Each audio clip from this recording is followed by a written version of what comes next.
Lil Baby reacting to prison sentence. The serious allegations connecting Atlanta superstar Lil Baby to a tragic shooting that claimed the lives of two teenage boys don't seem to be dying down soon. The investigation aspect of this, Lamont Freeman was allowed to be a 13-year-old for 27 minutes before gang violence ultimately took his life. The feds seem intent on slapping a RICO on Lil Baby, and once the feds are out to get you, it's long days. Gang violence that was orchestrated by adults in our city, and cowardly acts of an Atlanta-based rapper. The question on everyone's mind, could these allegations potentially lead to jail time for one of rap's biggest stars? Let's break it all down. The tragic incident and the rapper's connection. In July 2024, a horrific tragedy occurred in Atlanta that shook the entire community. Two 13-year-old boys, Lamon Freeman and Jacody Davis, were killed in a shooting at Sparks Apartments on Spark Street, SW in Atlanta. An 11-year-old boy, Dontavius Davis, was also shot but survived with injuries to his foot. What made this incident particularly heartbreaking was that one of the victims, Lamon Freeman, had just celebrated his 13th birthday minutes before the shooting occurred. In February 2025, nearly 7 months after this tragedy, the Atlanta Police Department held a press conference that would send ripples through the music industry. During this press conference, police officials made some startling claims about an unnamed Atlanta-based rapper whose actions they believed had contributed to the violence that claimed these young lives. Let's listen to Major Ralph Woolfolk of the Atlanta Police Department at that press conference. The investigation aspect of this Lamont Freeman was allowed to be a 13-year-old for 27 minutes before gang violence ultimately took his life. Gang violence was orchestrated by adults in our city, and cowardly acts of an Atlanta-based rapper that decided to go over into a rival gang stronghold and shoot a music video in a place that he knew he should not have been.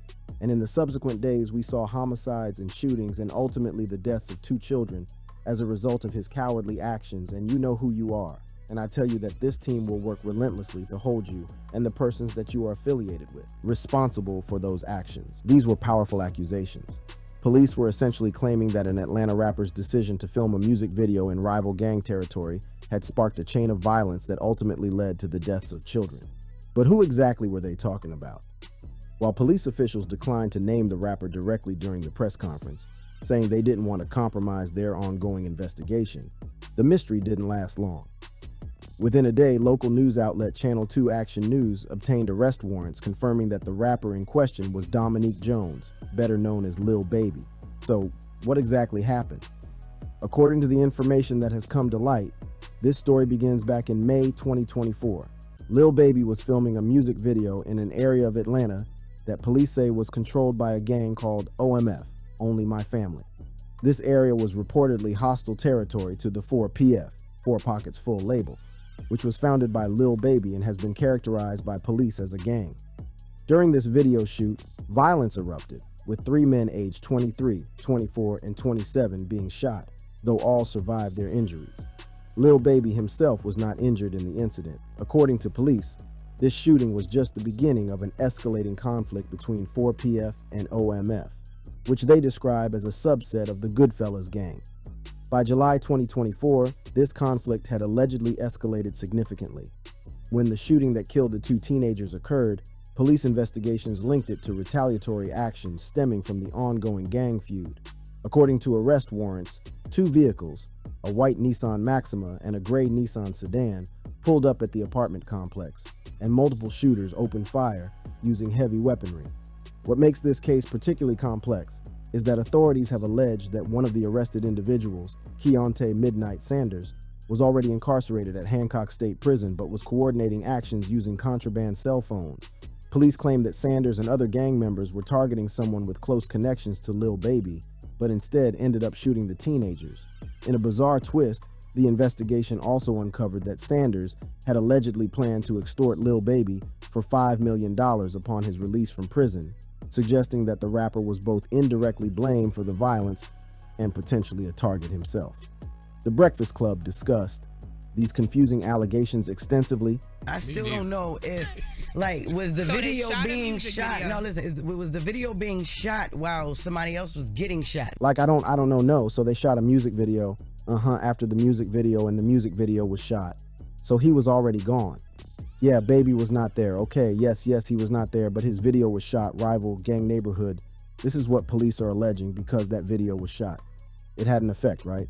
So now the two gangs are right, or they're mad at each other, and it was already a gang war going on. This discussion highlights the confusion surrounding these allegations. Police aren't claiming that Lil Baby personally committed these shootings or even ordered them.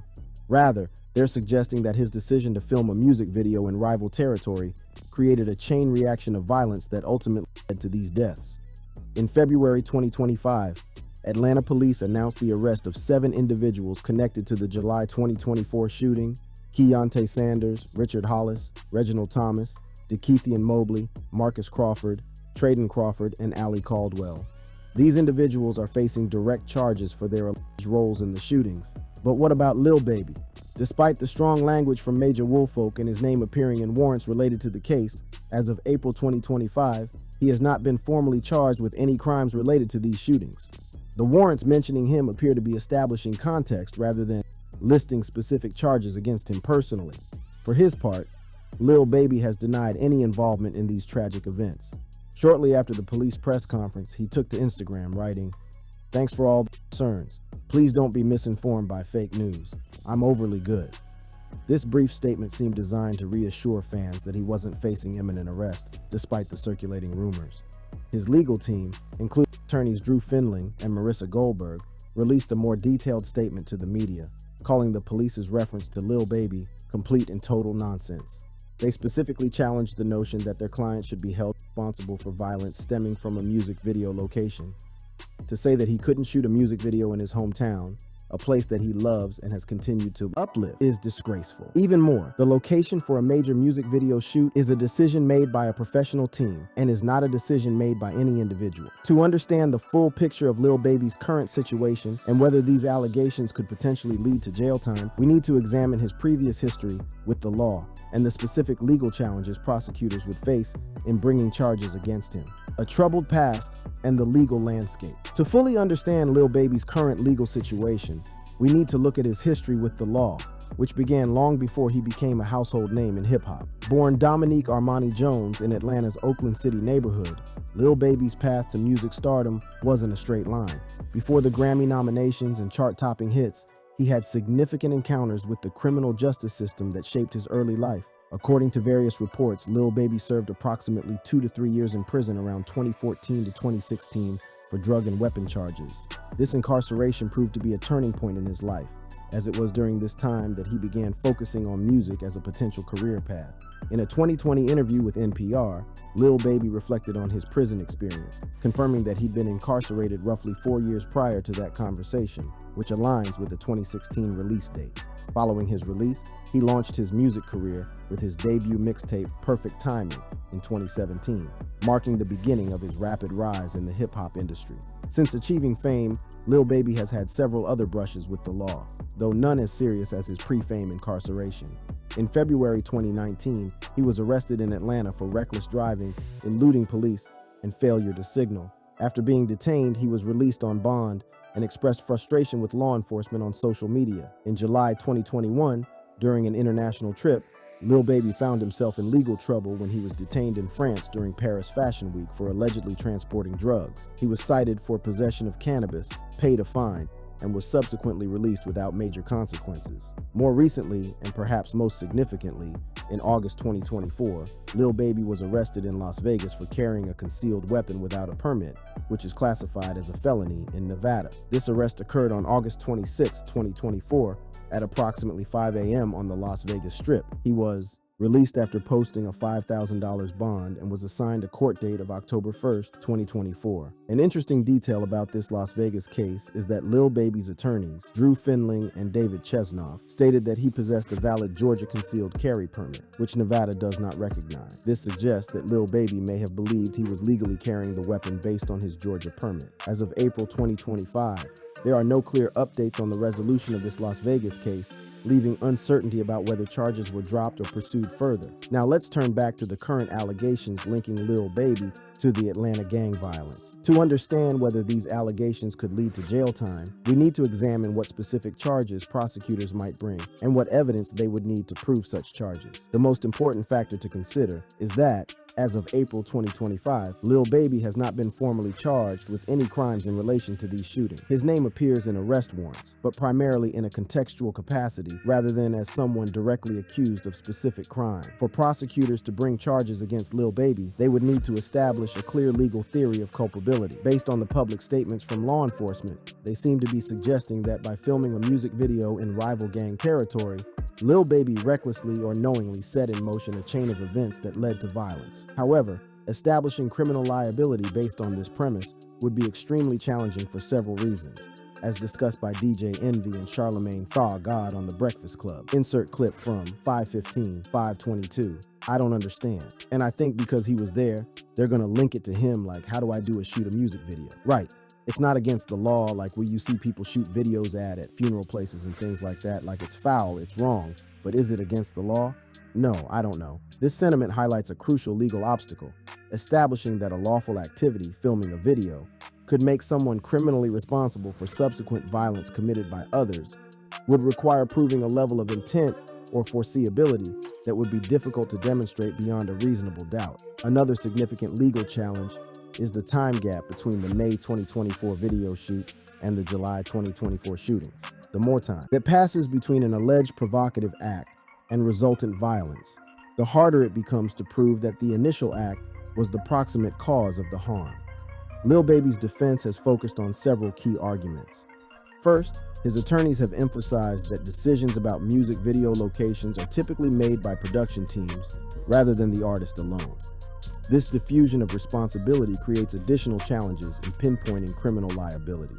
Second, they've highlighted Lil Baby's connection to and investment in Atlanta, positioning him as someone committed to uplifting his community rather than endangering it. They noted that he was devastated by the situation, pointing out that the young victims came from his own neighborhood. There is, however, one potential legal approach that might be more viable for prosecutors: a RICO case. RICO, Racketeer Influenced and Corrupt Organizations Act laws, were designed to target organized criminal enterprises and allow prosecutors to hold leadership figures responsible for crimes committed by organization members, even if the leaders didn't directly participate in those specific acts. Atlanta has a history of using RICO statutes against rappers and their associates, most notably in the ongoing case against Young Thug and YSL. If authorities consider 4PF a criminal organization, rather than just a record label, they might attempt to build a RICO case that encompasses multiple alleged criminal acts, potentially including the violence stemming from the video shoot. But even a RICO approach would face significant hurdles. Prosecutors would need to prove that 4PF primarily exists as a criminal enterprise rather than a legitimate business, that Lil Baby maintains a leadership role within it, and that there's a pattern of criminal activity directly connected to the organization. Notably, Lil Baby rebranded 4PF to Glass Window Entertainment in December 2024, which could complicate efforts to establish an ongoing criminal enterprise. This timing, shortly before the February 2025 allegations, has raised questions about whether the rebranding was coincidental or a strategic business decision. La Rosa from The Breakfast Club provided more context about this rebranding and the gang allegations. Are y'all so yesterday we talked about Lil Baby? You guys had a lot of questions in the room that I couldn't answer at the time because of what was given via the police press conference, so Fox 5 Atlanta has actually retrieved the arrest warrant. So remember I told you guys that yesterday in that press conference when they called out the rapper who they say they're gonna make sure, has these consequences because of the part that this person played and what they're now calling this game war that resulted in multiple deaths. And then there was this arrest warrant that had Dominique Jones's name and in Dominique Jones's Lil Baby. So that linked him to this conversation. So Fox 5 Atlanta went and retrieved the arrest warrant theirself, and they are now saying that after seeing this arrest warrant, they're able to specifically point to the other gang yesterday in that press conference. The police only named one gang, OMF, Only My Family. But according to this arrest warrant for PF, which is Four Pockets Full, which we know at one time was Baby's label, it was a crew that he was running around with until he changed the name of the label back in 2024. It's a Glass Window Entertainment. It's also being named as the opposing gang in this rivalry that the police are alleging is going down. Fan reactions to these allegations have been predominantly supportive of Lil Baby, with many questioning the fairness of holding him responsible for others' violent actions. On social media platform X, formerly Twitter, users expressed skepticism about the police narrative, with comments like, "So since y'all can't control y'all city, it's Lil Baby fault. And arrest him for what? Why aren't they finding the shooter?" Some fans have speculated that authorities might be building a RICO case against Lil Baby and his associates, while others have suggested he might have grounds for a defamation lawsuit against law enforcement for publicly linking him to these deaths without filing formal charges. And Lil Baby wouldn't be the first victim of a RICO case coming out of thin air. Comparable cases and future implications. To better understand the potential legal outcomes for Lil Baby, it's helpful to examine comparable cases involving other high-profile rappers who have faced allegations connecting them to gang violence or criminal organizations. Perhaps the most relevant parallel is the ongoing YSL RICO case against Young Thug and his associates. Beginning in 2022, Young Thug, Jeffrey Williams, was indicted along with multiple co-defendants on RICO charges, with prosecutors alleging that his Young Slime Life record label was actually a criminal street gang responsible for numerous violent crimes. Young Thug has remained in jail awaiting trial for over 2 years, demonstrating the serious potential consequences of such charges. However, there are significant differences between Young Thug's case and Lil Baby's situation. The YSL indictment included specific allegations that Young Thug had directly ordered hits and was personally involved in criminal conspiracies. The current public information about Lil Baby suggests authorities view his role as more indirect, provocative perhaps, but not directly ordering or participating in violence.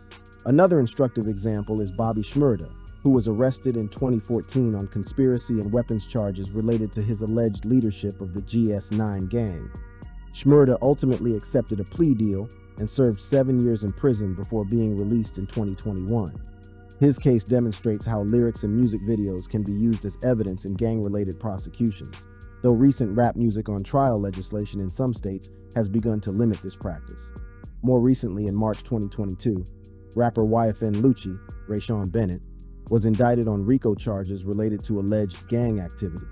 Like the allegations against Lil Baby, the YFN Lucci case involved complex questions about the relationships between music labels, street gangs, and individual responsibility for violence. However, in Lucci's case, prosecutors alleged direct participation in criminal acts, which doesn't appear to be the case with Lil Baby based on currently available information. So what are the potential legal outcomes for Lil Baby in this situation? Several scenarios seem possible. The first and perhaps most likely scenario is that no charges are filed against Lil Baby personally. In this case, the 7 individuals already arrested would face prosecution for the shootings, while Lil Baby might be referenced as a contextual figure in the conflict, but not as a defendant. The legal threshold for establishing criminal liability based on the indirect connection proposed by police would be extraordinarily high, likely too high to meet the beyond a reasonable doubt standard required for criminal conviction. A second possibility is that Lil Baby faces limited charges related to the conflict, such as criminal association or obstruction, rather than direct charges for the shootings. Even in this scenario, given his resources and high-profile legal team, he might be able to negotiate a plea deal that avoids significant jail time.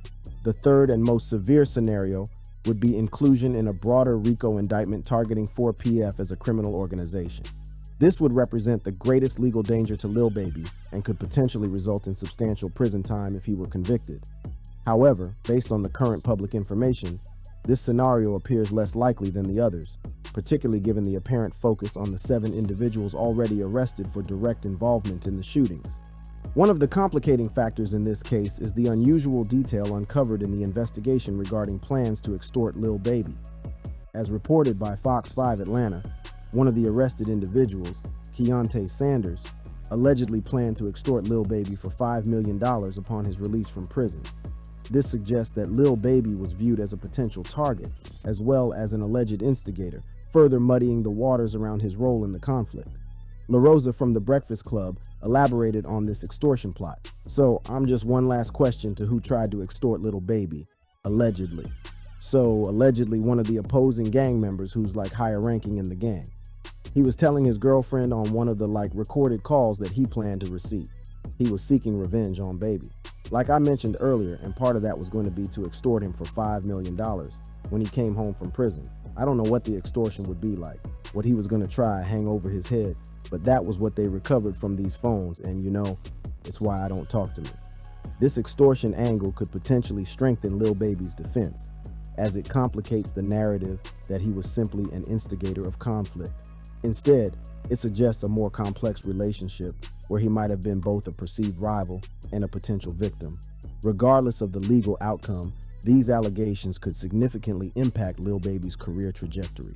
His recent rebranding of 4PF to Glass Window Entertainment suggests an awareness of the potential business implications of gang associations.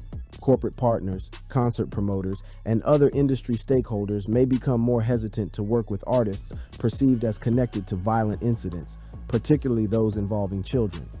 On the other hand, Lil Baby has demonstrated remarkable resilience throughout his career. His rise from prison to superstardom already shows an ability to overcome significant obstacles. His strong fan base, many of whom view the current allegations as unfair scapegoating, will likely continue to support him regardless of these controversies. It's worth noting that in the hip-hop community, there's often skepticism about how law enforcement agencies target and characterize rappers, particularly those from disadvantaged backgrounds. The Breakfast Club hosts expressed this skepticism when discussing the allegations. Those are some heavy allegations to put on somebody just because they went to shoot a music video someplace. However, it's crucial not to lose sight of the human tragedy at the center of this story. Two 13-year-old children, Layman Freeman and Jacody Davis, lost their lives in this violence, with Freeman barely having celebrated his birthday for half an hour before being killed. Another child was injured. Whatever the legal outcomes of this case, these deaths represent an irreversible loss to their families and community. So could Lil Baby end up in jail? Based on the currently available information, it appears unlikely that he will face incarceration solely for his alleged role in sparking the gang conflict through the music video shoot.